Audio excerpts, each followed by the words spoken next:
So hi, this is a momentous occasion in India's financial inclusion drive because it's 10 years of one of our flagship programs called the PMJDY, the Dhan Yojana. You know, those of us who have been studying financial inclusion for over 30 years now, globally, one of the main constraints to financial access has been lack of bank accounts. Because you should think of bank accounts as setting up of a road in a remote place. So when the road comes, many other things come along with the road. So PMJDY, the Dhan Yojana, is like the coming of a road to a segment of the market which has not been part of our financial sector. Most of you are familiar that we have broken records, all kinds of records in the form of number of accounts that have been opened. The latest number is 53 crores and more, which is around 530 million, which is of course it's a gargantuan number if you look at it from a global perspective.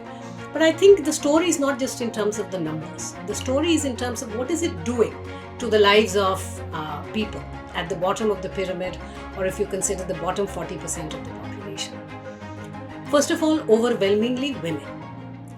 Women are the anchors of not just the household, but of society as a whole. Financial access of women does not just have improvements overall, but it has very significant impact on welfare of the family and particularly children. So women are a very major focus, and we are close to 60% of the beneficiaries of PMJDY happen to be women. I think another heartening figure in terms of targeting is that 2/3 of the beneficiaries happen to be from rural areas or just semi-urban. So they are not mainstream financial markets for us. If you look at it, what are the kind of different benefits? Again, everything that the road can get you in the form of access, connectivity, that's exactly what PMJDY does. So historically, this has never happened in any other country, that at such large pace, such a large part of the unfinanced, unbanked population has been brought into the fold. Now, when we start to look at impact, there are very well published, because it's 10 years, it's long enough to now see what are the direct impacts. Many of them are indirect responses. For instance, the fact that there is an overdraft facility, the fact that the RuPay debit card is linked to that, so you can use it for payment. And you're seeing massive payments even happen within this segment of the market. But the fact that it is enabling SHGs, the self-help groups of women come together and save small amounts of money, which earlier you would put it in the pillow or in a piggy bank or something. Now it's happening in the PMJDY accounts. The numbers have steadily increased. If you think of in each account on an average, how much are people savings? It's a little above 4,000 rupees. So it might not sound like a large amount, but a lot of savings is about discipline. That can you put aside a little about money regularly, and that pot swells. That's the kind of disciplining in the financial space that PMJDY has enabled in the last 10 years. So overall, now the savings that PMJDY has is around in excess of 2 lakh crores, which is a large amount of money, and it's a great enabler for savings. Of course, that said, we are saying now the future of PMJDY has to be in the form of assisting poor households in meeting their own savings standard, because you don't just save, you save for a reason. So can we think of savings where the product designs are linked to education of children, bad health, so you have a major shock and you need the money. So other than Ayushman Bharat, which provides you insurance, there are added monetary needs. So can PMJDY help in that? It helps you build credit history. It helps you see, have you been disciplined enough to now be eligible for a loan? So now over time you see the entire financial world or bouquet of instruments are opening up to this segment of the market, which until now was outside. So these are all now very well established in terms of what the impacts are. But I'll tell you, to me, what is very significant and I'd like to focus on is it has transformed the way we do welfare in this country. It has enabled DBT, the direct benefit transfer, which almost all multilateral institutions have termed as a logistical marvel. And the more you think of it, you realize that for an economy which used to see tremendous amount of leakages before, when the fabled story from Rajiv Gandhi, the former Prime Minister, when he said that of every rupee that we spend, only 15 paisa really reaches a beneficiary.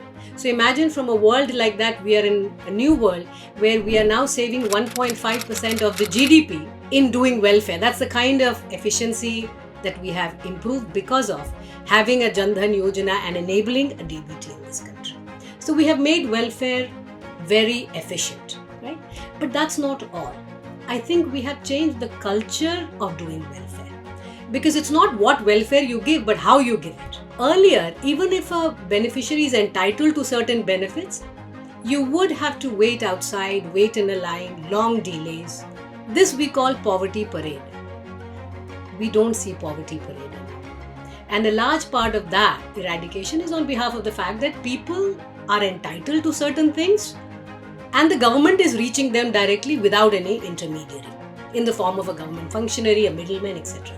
So I think that the fact that we have instilled a sense of dignity, because now they don't have to really go and wait outside people's offices. So dignity becomes a very important part of the way welfare is being done in India. And I think it's not easy to quantify it. So as economists, we do a very bad job of talking about these aspects of welfare, because it's very difficult to quantify dignity, and yet it's so fundamental to the way welfare should be done. So one question that gets asked about what is the fundamental role of PMJDY in terms of, if you see India's inclusive growth structure in the last 10 years. While we had fundamental reforms in terms of dismantling license permit Raj, now early 90s, you only saw major capital expenditure from government under Prime Minister Vajpayee, when you saw building of roads, connectivity in the form of telecom, energy reforms, etc. happen. That's when the trajectory of growth really took off.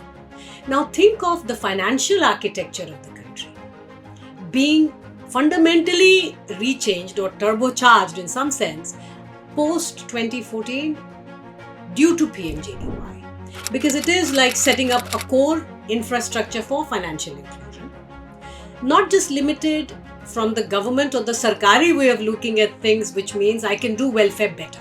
I can target you and I can transfer whatever benefits you are going to get. And the savings of 1.5%, which is very significant, remember, for a country like ours, which has always seen leakages in the past. But that's the government and the welfare side of the story.